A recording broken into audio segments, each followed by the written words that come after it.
This Fox News correspondent urges White House officials in a heinous ask to throw away critically injured, undocumented immigrants at the border. Watch this. Just one follow-up, John, on the migrant fire question. Customs and Border Protection said that they're going to be granting parole to some of these fire victims so they can enter the U.S. illegally and receive emergency medical care.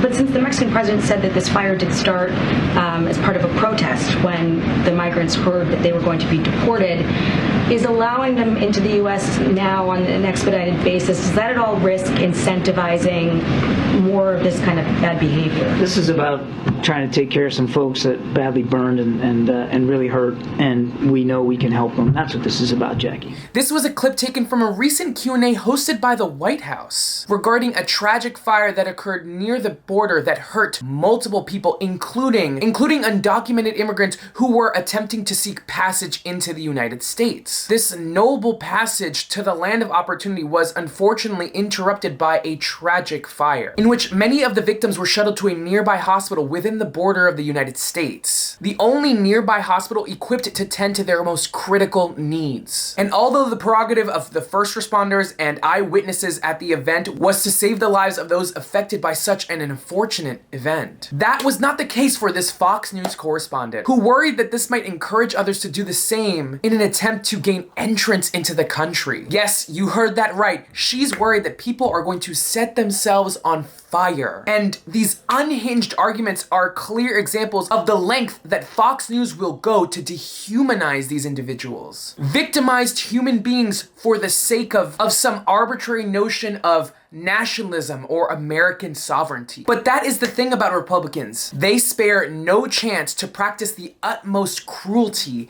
and judgment against those that they deem lesser or foreign. Grace and goodwill is not an impulse for conservatives, but the American project is one that they are more than happy to boast about, that they feel entitled to, because in their minds, values of freedom and liberty only apply to those that they deem worthy. Just watch this latest clip from Fox News host Jesse Waters, complaining about the lack of patriotism in the country, blaming this lack of national pride on the border crisis. Watch this. But today, American patriotism has collapsed to an all-time low.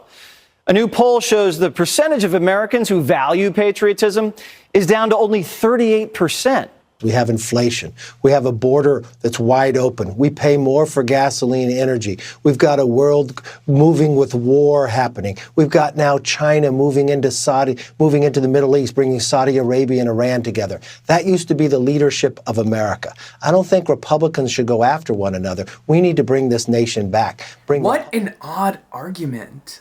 You would think that the way that conservatives spin conversations around immigrants, that it would make the country seem more appealing, that all of these individuals vying to enter the country would somehow boost the American image. But in one way or another, for Republicans, it's somehow destroying us. And it doesn't make sense. It doesn't correlate. Like, these people would not be putting everything on the line to come to the United States if they did not sincerely believe in the opportunity of America. If they didn't believe that there was real opportunity here for them, which there is. Ultimately, these red herring arguments prove the opposite of what Waters is claiming. And in fact, it's hateful and prejudiced arguments like the one Waters poses that hurts nationalistic pride because it is so far removed from what we actually believe to be true about the United States. What conservatives fail to realize is that goodwill, a belief in the pursuit of happiness, is what is at the core of most people's, if not all people's, journey to the United States. That is what it's about. There's a reason why we call it the American dream. It is a uniquely American phenomenon. Did you like this video? Then you'll love this next one, where this MAGA grandma gets caught in a feud between Steve Bannon and Tucker Carlson. Click on that video on screen here, and make sure to also check out my playlist below for a running list of my content. This is Adrian Costa, The Breakdown. Make sure to like, comment, subscribe, and check back for more videos. See you guys soon.